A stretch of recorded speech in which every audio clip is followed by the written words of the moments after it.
एक भजन के बाद निशान, उसके बाद निशान। आइए एक भजन बाबा श्याम के चरणों का। मेरी गुजारिश सभी से कि सभी एक बार बैठ जाएं, यहीं बैठ जाएं सिर्फ 10 मिनट के लिए। उसके बाद नहीं कहूंगा, जिसको नहीं दिख रहा हूं थोड़ा सा कुर्सी के इस तरफ आ जाए, लेकिन कोई खड़ा ना हो, बैठ जाइए। सुनिए जरा प्रेम से। 5:30 थोड़ा सा मेन खोल दीजिए, यहाँ इधर टॉप में दे दीजिए। आइए 10 मिनट बाद।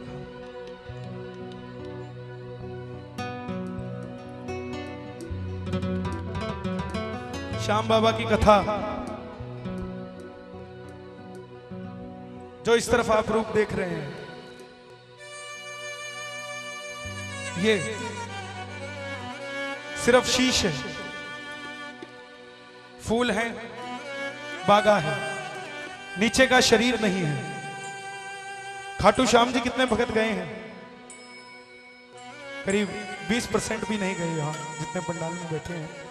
लेकिन आप सबके लिए कहकर जाऊंगा, इस भजन को ध्यान से सुन लीजिएगा। करीब इस कथा को सुनने के बाद 20-20 सालों के बाद लोगों के घर पुत्र रत्न की प्राप्ति हुई है, लोगों के बिगड़े काम बने हैं। और आपके लिए सबसे बड़ी बात कि परसों श्याम बाबा की सबसे बड़ी ग्यारस, जिस दिन बाबा का शीश प्रकट हुआ, वो दिन परसों है। तो आइए बाबा के उस पावन दिन की ओर चलें। इस भजन को नहीं, इस कथा को सुनिएगा जो बाबा के चरणों की है। आप सभी से मेरी गुजारिश, सिर्फ 10 मिनट दे दीजिए, आप अपनी पूरी जिंदगी बनाकर ले जाओगे। सिर्फ 10 मिनट दे दीजिए। आइए। हरे का तू है सहारा सावरे, हमने भी तुझको पुकारा सावरे, नहीं और सहा जाए, अब बोल कहाँ जाए। 10 मिनट के लिए कोई माथा नहीं टेकेगा, मेरी गुजारिश सभी से। बैठ जाएंगे, यहीं बैठ जाएंगे, कोई माथा नहीं टेकेगा। 10 मिनट बात कर लीजिए, प्रेम से सभी गाइएगा और सुनिएगा इस भजन को। हरे का तू है सहारा सावरे, हमने भी तुझको है पुकारा सावरे। हरे का तू है सहारा सावरे, हमने भी तुझको है पुकारा सावरे। हरे का तू है सहारा सावरे, हमने भी तुझको है पुकारा सावरे। नहीं और सहा जाए, अब बोल कहाँ जाए, नहीं और सहा जाए, अब बोल कहाँ जाए। और एक बार ये लखनदार के हाथों अपनी बदबान छोड़ दो जरा, हाथों को उठाकर, और एक बार कह दो, हरे का तू है सहारा सावरे, हमने भी तुझको है पुकारा सावरे। हरे का तू है सहारा सावरे, हमने भी तुझको है पुकारा सावरे। और ये बात शुरू होती है महाभारत के उस युद्ध से, जो युद्ध पांडवों और कौरवों के बीच हुआ। कौरवों की रखवाली कन्हैया की नारायणी सेना कर रही थी, और पांडवों की रखवाली गोविंद मेरो है, गोपाल मेरो है, गोविंद मेरो है, गोपाल मेरो है, गोविंद मेरो है, गोपाल मेरो है। श्री बांके बिहारी नंदलाल मेरो है, श्री बांके बिहारी नंदलाल मेरो है। कौन है ये? पांडवों में भीम, भीम के पुत्र हुए घटोत्कच, और घटोत्कच के पुत्र हुए महाबली बर्बरी। बाल घुंघराले थे, बर्बर शेर की तरह थे, नाम पड़ा बर्बरी। जन्म लेते ही 14 बरस की आयु ग्रहण कर ली। जैसे डॉक्टर का बच्चा डॉक्टर बनने की सोचता है, इंजीनियर का इंजीनियर। क्षत्रिय परिवार से थे, मन में इच्छा आई, अपने पास भी शक्ति होनी चाहिए। माँ के पास गए। अहलावती के लाल हैं, बोलिए अहलावती के लाल की। माँ के पास गए कि माँ मैं भी कुछ शक्ति प्राप्त करना चाहता हूं। माँ ने भोलेनाथ की तपस्या करने को कहा और भोलेनाथ की तपस्या से 3 बाण ऐसे प्राप्त किए जिससे तीनों लोकों पर विजय पा सकते थे। बोलिए 3 बाणधारी की। 3 बाणधारी महिमा अति भारी। 3 बाणधारी महिमा अति भारी। 3 बाणधारी महिमा अति भारी। जो खट्टू वालो सांवरियो, जो खट्टू वालो सांवरियो, जो खट्टू वालो सांवरियो, जो खट्टू वालो सांवरियो, भक्तारो पालन हमारी। 3 बाणधारी महिमा अति भारी। 3 बाणधारी महिमा अति भारी। और जब ज्ञान आता है इंसान के पास तो बांटने निकल पड़ता है। शक्ति आई तो उसका प्रयोग करने निकल पड़े। बोले मां मैं इस युद्ध में भाग लेना चाहता हूं। मां ने सोचा कन्हैया की सेना तो कौरवों की तरफ है, पांडव कमजोर होंगे। वचन ले लिया, जा बेटा, लेकिन जाने से पहले 2 वचन देकर जा। पहला कि जो पक्ष हारेगा तो उसका सहारा बनेगा। बोलिए हारे के सहारे की। हारे के सहारे आजा, तेरा दास पुकारे आजा। हारे के सहारे आजा, तेरा दास पुकारे आजा। आजा लीले चढ़ के, आजा लीले चढ़ के, आजा लीले चढ़ के, आजा नीले चढ़ के। और दूसरा वचन, रस्ते में कोई भी तुझसे कुछ भी मांग ले तो इनकार नहीं करेगा। बर्बरीक नतमस्तक होकर चल पड़े। जैसे शेरों वाली मां शेर की सवारी करती है, भोलेनाथ नंदी की सवारी करते हैं। हमारे बाबा श्याम लीले घोड़े का असवार, खटो वालो सावरियो, लीले घोड़े का असवार। बाबा का लीला घोड़ा, जरा आप भी हाथों को उठा लो, जरा ताली बजाकर प्रेम से। हो लीले घोड़े का असवार, खटू वालो सावरियो, नीले घोड़े का असवार, खटू वालो सावरियो। ओ सावरियो ने मारो। देखो जरा बाबा का छत्र ऐसे हिल रहा है जैसे लीले घोड़े पर बैठा है मेरा बाबा। ओ सावरियो रे मारो सावरियो, सावरियो रे मारो सावरियो, सावरियो रे मारो सावरियो। हो लीले घोड़े का असवार, खटू वालो सावरियो, हो लीले असवार, खटू वालो सावरियो। चल पड़े बर्बरीक युद्ध की तरफ। चारों दिशाएं हिल उठी कि कौन आ गया, जो अर्जुन से भी बलशाली है, जो भीम से भी बड़ा योद्धा। सब जानता था वो मुरली वाला ब्राह्मण का रूप बनाकर आया। बोले कहां जाते हो बर्बरीक? बर्बरीक ने नतमस्तक होकर कहा कि मैं युद्ध में भाग लेने जा रहा हूं। ब्राह्मण देवता बोले बेटा तेरे पास ऐसी कौन सी शक्ति है जो तू युद्ध में भाग लेने जा रहा है? बर्बरीक बोले मेरे जो तरकश में 3 बाण है ना, इसमें से 1 बाण ही बहुत है आपके युद्ध का निर्णय करने के लिए। कन्हैया बोले बेटा बातें तो सब करते हैं, अच्छे दिन आने वाले हैं, आएंगे तब मानेंगे। वही बात साबित कर कर दिखाओ तो मानेंगे।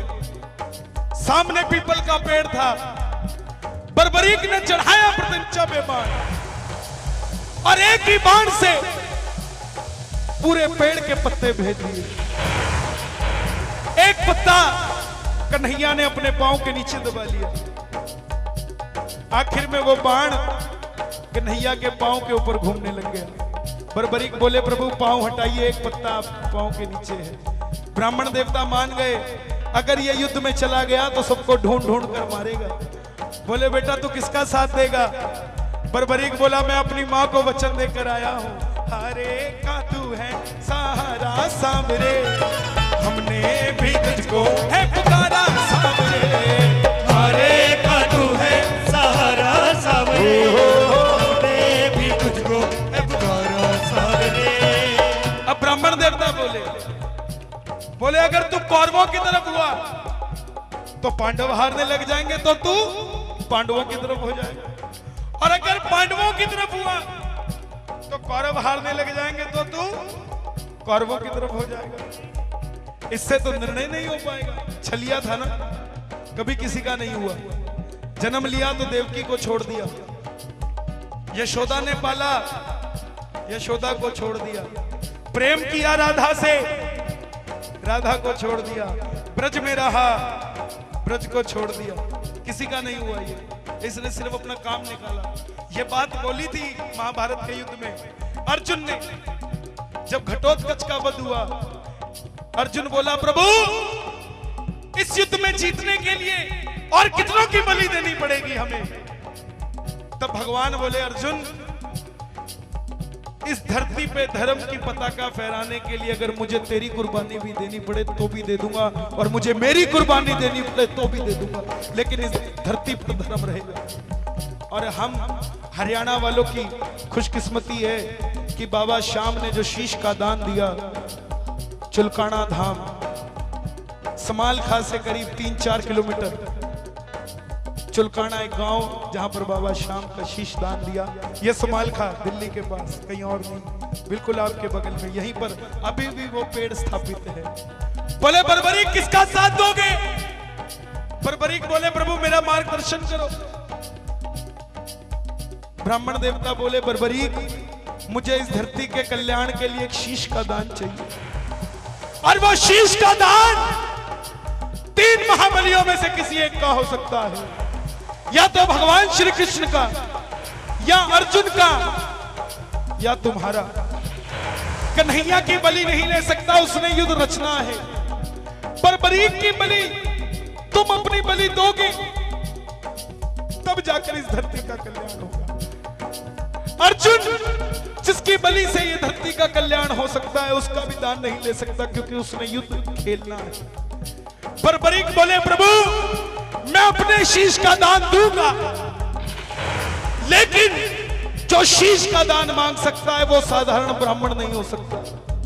आप अपने असली रूप में आइए। और प्रेमियों, मेरे मोर मुकुटवंशी वाले ने अपना विराट रूप दिखाया और झोली पसार कर खड़ा हो गया। मांगा शीश का दान मुरली वाले ने, मांगा शीश का दान मुरली वाले ने, और बर्बरीक ने निकालू तलवार और एक ही बार में दे दिया शीश उतार खाटू वाले ने, दे दिया शीश उतार खाटू वाले, दे दिया शीश उतार खाटू वाले, दे दिया शीश उतार खाटू वाले,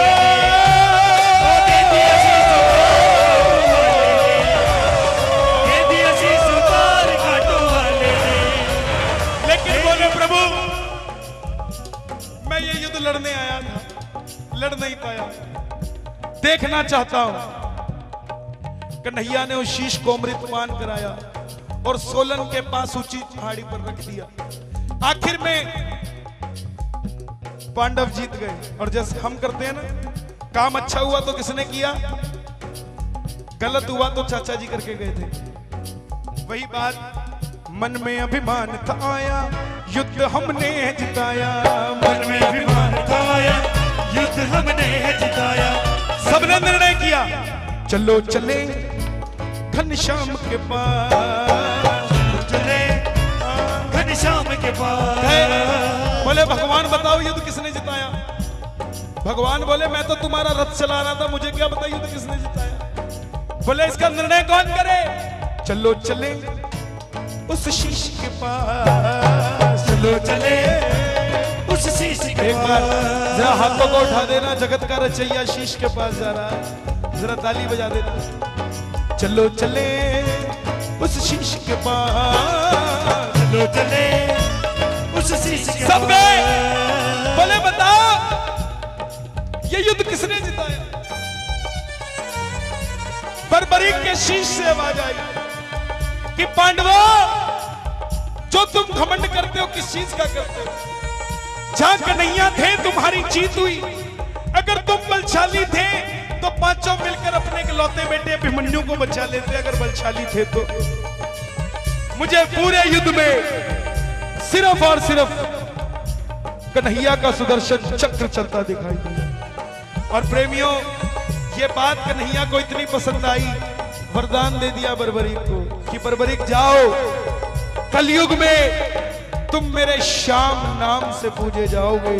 जो भी भगत श्याम पुकारेगा उसकी मदद तुम करोगे। और जो भी तुमने अपनी मां को वचन दिया था कि हारे के सहारे बनोगे, जाओ। जो भगत हार कर तेरी कथा सुनकर पहली बार तेरे दरबार में बैठ जाएगा वो कभी खाली नहीं जाएगा।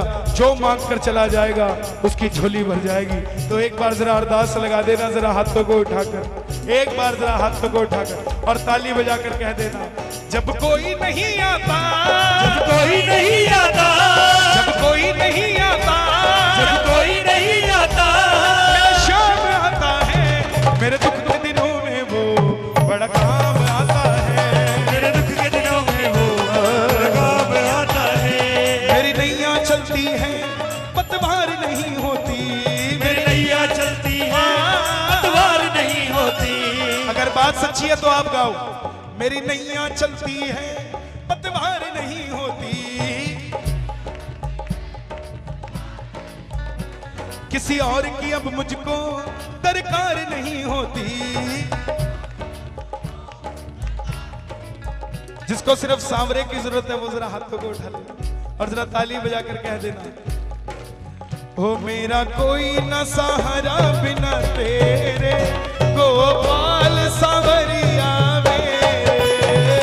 कोई न सहारा बिन तेरे गोपाल सांवरिया मेरे। गोपाल सांवरिया मेरे, गोपाल सांवरिया मेरे। और ये बात सभी बोलना, मेरा छोटा सा परिवार, मेरा ओ हरि आ जाओ एक बार, मेरा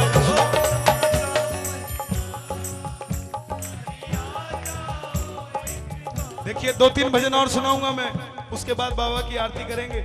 लेकिन एक बार जो लेकर जाएगा प्रभु को वो गाइए, हो मेरा छोटा हरि,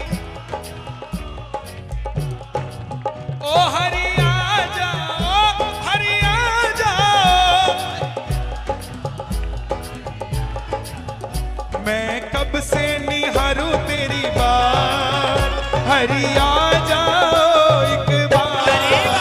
मैं कब से निहारूं तेरी बात, हरि आ जाओ एक बार। और ये वरदान मिला खाटू वाले को, जिसके नाम से खाटू नरेश जमे जाते हैं। और सबसे बड़ी बात, ये किसी का क्रेडिट नहीं रखते।